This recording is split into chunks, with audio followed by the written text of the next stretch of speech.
Welcome to the stories on Echoes of Revenge. Step into a world where love turns dangerous, revenge feels inevitable, and every story drags you deeper into the shadows of desire, betrayal, and the human heart. Let's begin today's story. The call came Thursday afternoon while I was in a client meeting. Chase Bank Fraud Investigation Unit. I stepped into the hallway, my pulse already accelerating. Mr. Torres?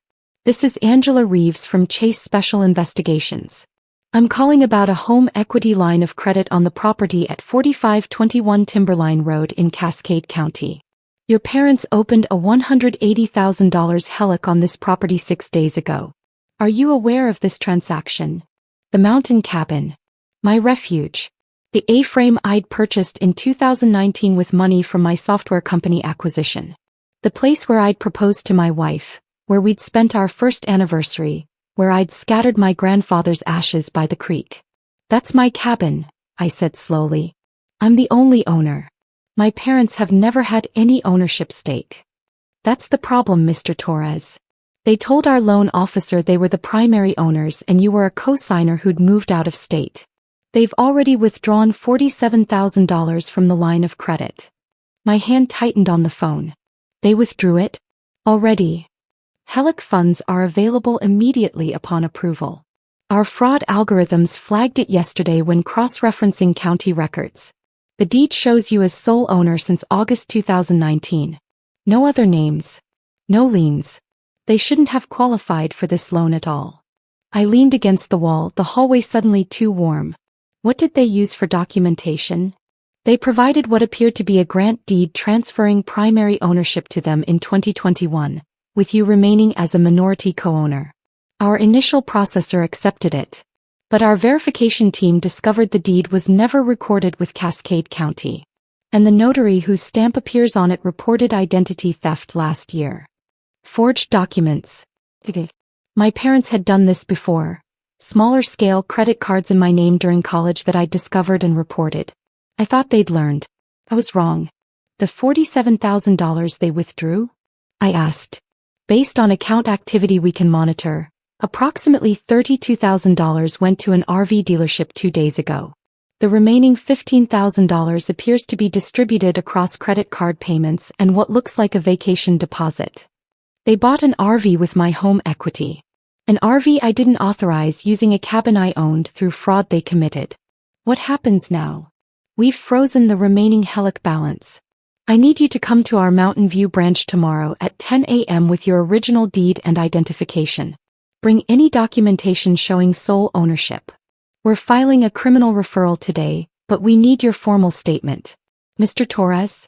Get a lawyer before tomorrow. There's a concept in psychology called the gambler's fallacy. The belief that because you've invested so much already, the payoff must be coming soon. I'd been living it with my parents for 34 years. Every time they borrowed money and didn't repay it, I thought, next time they'll change. Every time they lied and got caught, I thought, now they've learned their lesson. I kept feeding coins into a slot machine that was fundamentally broken, convinced the jackpot was statistically inevitable. It wasn't. The machine was rigged against me from the start. I spent that evening excavating the infrastructure of their lies. Text messages where Mom referred to our cabin in the mountains. Family photos they'd posted on Facebook with captions like, at the family retreat we invested in. Comments to relatives about, the property we bought together as Tom's career took off. They'd been building the narrative for 5 years. Every casual lie was a brick in the foundation of this fraud. The forged grant deed was dated March 2021. They'd backdated it 2 years, claiming I'd transferred majority ownership to them. The notary stamp belonged to a woman named Patricia Huang whose stamp had been stolen from her car in July 2023. She'd reported it to the California Secretary of State immediately. I called her. She was furious. This is the 4th time someone's used my stolen stamp. The authorities keep saying they're investigating, but nothing changes. I'm so sorry you're dealing with this. Criminal forgery. Notary fraud. Federal bank fraud. Home equity fraud. The charges were accumulating like snow in a blizzard. The confrontation happened at Chase Bank's Mountain View branch Friday morning. Angela Reeves had suggested I be present when my parents arrived. Sometimes the shock of seeing the victim produces honest responses. she'd said. They walked in at 10:03 a.m., 3 minutes late, dressed casually. Dad in a Seahawk sweatshirt, Mom in jeans and a fleece jacket. They saw me sitting next to Angela in the glass-walled conference room and stopped walking. "Tom, what are you doing here?" Dad's voice had that edge it got when his plans were falling apart. "Mr. Torres is here because he is the sole legal owner of 4521 Timberline Road," Angela said evenly. "The property you obtained a $180,000 home equity line of credit against 6 days ago." I watched Mom's face go through 3 distinct expressions in 2 seconds. Confusion, recognition, panic. "There's been a mix-up," Dad started, moving into charm mode. "Tom knows we're all on the deed together. We bought that cabin as a family investment back in. I bought that cabin in August 2019 with $340,000 from my company acquisition," I said, my voice quieter than I expected. "You told me it was a waste of money on a property too far from civilization. You have never contributed $1 toward purchase, property taxes, maintenance, utilities, or repairs. My name is the only name on the deed. It has been for 5 years and 3 months." Angela slid the forged grant deed across the table. "Can you explain this document dated March 2021 showing Mr. Torres transferring majority ownership to you?" Mom's hand went to her mouth. "We thought it was understood as a family. The notary stamp on this document belongs to Patricia Huang, whose official stamp was reported stolen in July 2023, Angela continued. "The signature doesn't match Mr. Torres's verified signature in our system. And Cascade County has no record of this deed ever being filed or recorded." "You forged it," I said.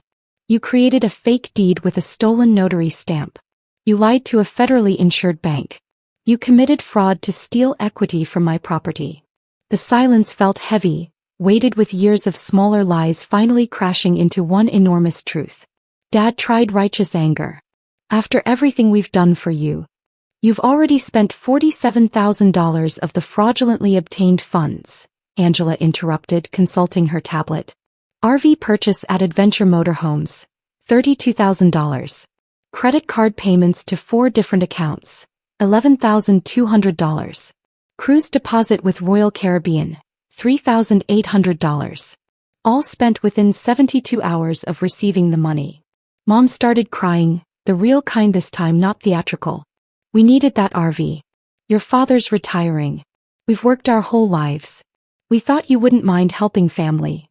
By committing bank fraud using my property?" I asked. "You didn't ask for help.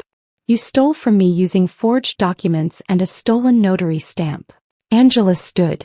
"Mr. and Mrs. Torres, you're not under arrest currently, but I'm required to inform you that Chase Bank is filing a criminal referral with the FBI for bank fraud under Federal Statute 18 U.S.C. 1014, and with the Cascade County District Attorney for forgery and identity theft.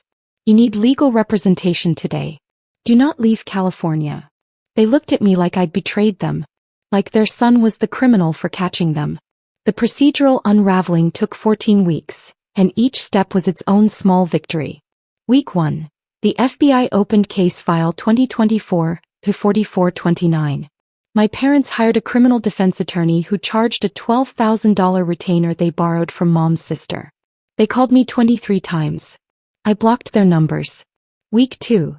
Chase's internal audit discovered they'd made HELOC inquiries at 3 other banks in the previous 8 months. Wells Fargo, Bank of America, and a local credit union. The fraud was systematic, calculated, practiced. Week 3. Adventure Motorhomes filed suit to recover the RV and sought $8,000 in depreciation damages when they discovered it was purchased with fraudulent funds. Royal Caribbean canceled the cruise and kept the $3,800 deposit per their fraud policy. Week 4. The credit card companies they'd paid down with stolen money began investigation procedures. Paying debt with fraudulently obtained funds can constitute money laundering. Their attorney added that to the growing list of potential charges. Month 2. Their homeowner's insurance carrier canceled their policy when the fraud investigation went on their insurance history reports. Insurance companies check criminal databases. Month 3. The FBI completed their investigation and referred the case to federal prosecutors. My parents faced up to 30 years in prison and $1 million in fines if convicted at trial. Month 4. Prosecutors offered a plea deal, Full restitution of $180,000 to Chase Bank plus investigative costs, 5 years probation, permanent federal felony convictions, and forfeiture of all assets purchased with the fraudulent funds. The alternative was trial with minimum sentencing guidelines of 3 to 7 years in federal prison. They took the plea. No trial. No jury. Just guilt, documented and permanent. The ghost ledger I kept wasn't financial. It was emotional accounting they'd never see. Every time Dad called the cabin our family investment at barbecues while I grilled steaks. Cost equals my pride in my achievement systematically diminished. Every time Mom posted photos captioned at our mountain retreat on social media. Cost equals my truth, erased from public record. Every time they showed up with friends unannounced hosting parties at my cabin. Cost equals my boundaries violated so often I stopped noticing. Every time they made me feel guilty for not sharing enough with family. Cost equals self-doubt about whether I was generous or selfish. The theft wasn't $180,000. It was 5 years of making me question if I had the right to own something outright. I refinanced the cabin 8 months later, legitimately through a different bank. My name only, my credit only, my spotless 790 credit score. I took out $150,000 and built an addition, guest suite with its own entrance, expanded deck overlooking the valley, outdoor kitchen with a pizza oven, hot tub under the stars. My parents have never seen it.